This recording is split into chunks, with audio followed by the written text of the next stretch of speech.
Alright, what's up everybody out there YouTube? This is MacGyver again. Gonna do a review on the Behringer b1520 Pros. I went back and forth on these speakers on purchasing them. You know, I really wanted the matching tops to my bass cabs for the JBL MRX 500s.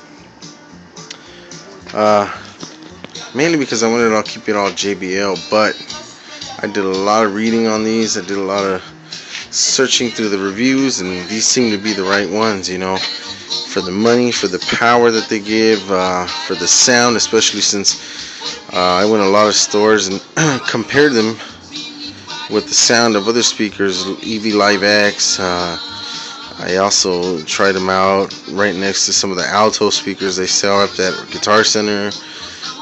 The actual JBL MRX 515s, not the powered, we're talking about the MRX 500 series. These are passive, they're not powered.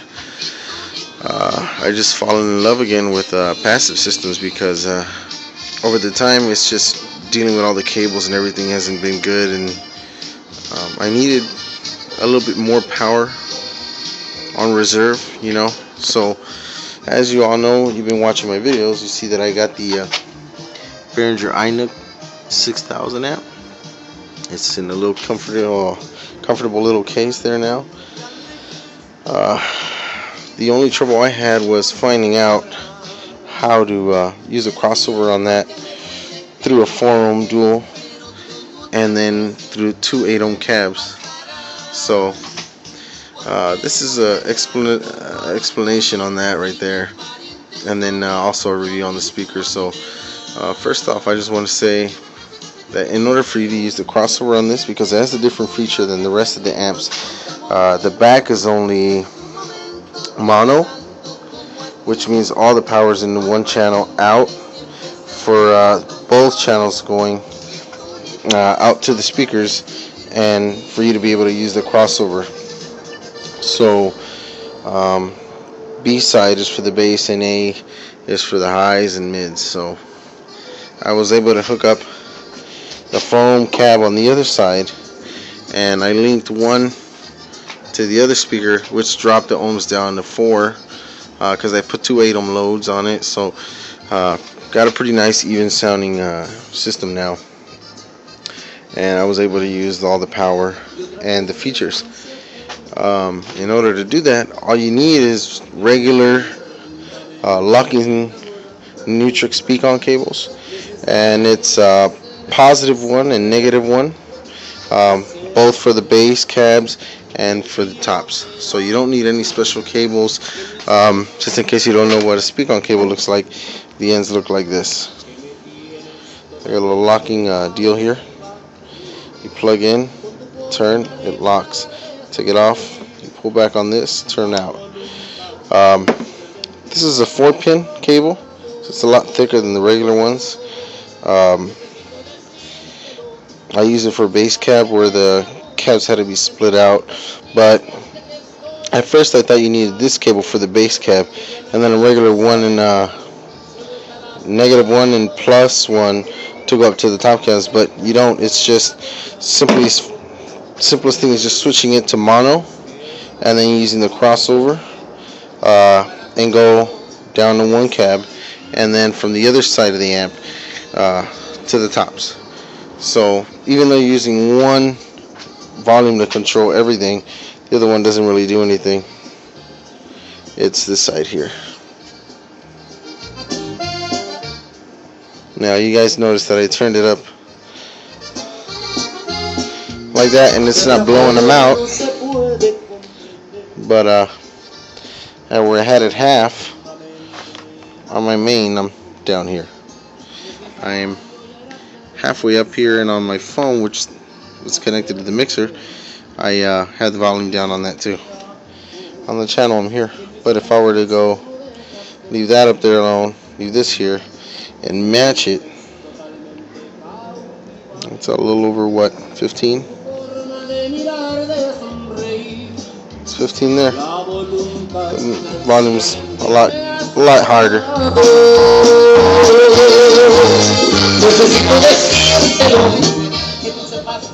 But still early. It's too early to bother the neighbors, so I'll leave it at that. But the 1 amp is doing the duty for those two tops and the bottom. I did test them last night. We had a party for my kid.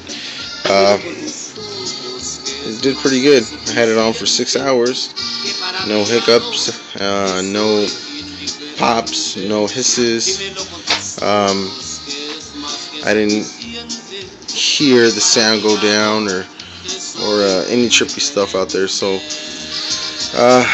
all I can say is these speakers are about 75 pounds, I guess.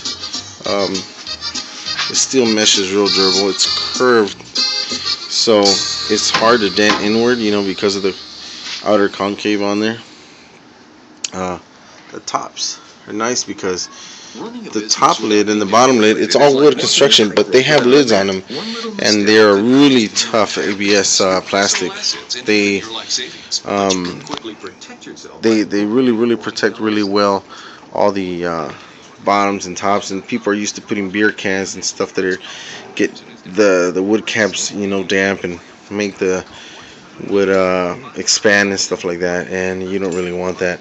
At the bottoms, if you happen to leave them on the floor and it's damp too, you're pretty well covered on that. It does have built-in little feet at the bottom, 35mm pole mount.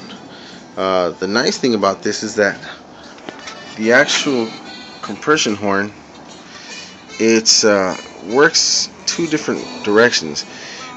And they even label it so you know when it's front of house, and when you can turn it, screw it right back in, and then you can lay it down on its side, and it works good for monitoring, because of what that does, instead of the pattern of the horn throwing everything left and right and forward, what it's going to do is feedback when it does that at high volume. So since you turn it, it keeps most of the sound going this way, so it's directly at you and not catching at other mics, and you can still hear pretty good. Sound pressure is a little bit higher and better to hear. Has two bass ports there, and I can say, man, these things hit lows pretty hard.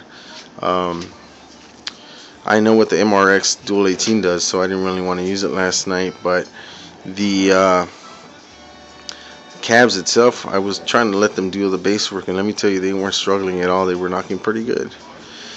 As far as the shape goes, I like it. The handles are nice. Your wrist comes in here nice and clear. Really good strong handles.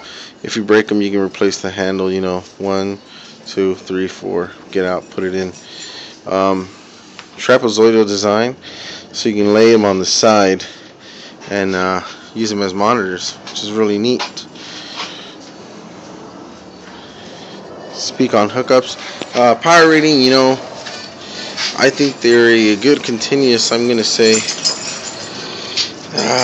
800 watts, which is a total of 600 watts, but I would say it's true wattage, where it's not where you have a volume and later on you notice it's like not pushing the same. This is really a true 800 watt continuous speaker cab. Aside from that, they look very nice, very professional, very clean. You can take them anywhere, they're gonna look real good. I don't know if you guys got any questions, anything I left out, feel free to ask. It's another thing I wanted to mention, just the way to hook up this amp is one of the issues that some people had, and I even had myself, and when you go into the diagrams, it doesn't really explain it, so you have to kind of figure out some of the stuff on your own, which I've done already for some of you. Hopefully that answered. And I'm going just from main left, main right out to both sides of the amp. Mono, switch the crossover over. Regular -1, +1 cables, speak on, down in one cab, and then from the other channel up to one cab if it's 8 ohm, and then to the other one, and then you're running 4 ohms on both sides, and then you're gonna get all the power out of it. That's it. So any questions, like I said, hit me up, put some comments down, and hopefully I'll be able to help you guys out. Anything I missed, let me know. This is MacGyver signing out.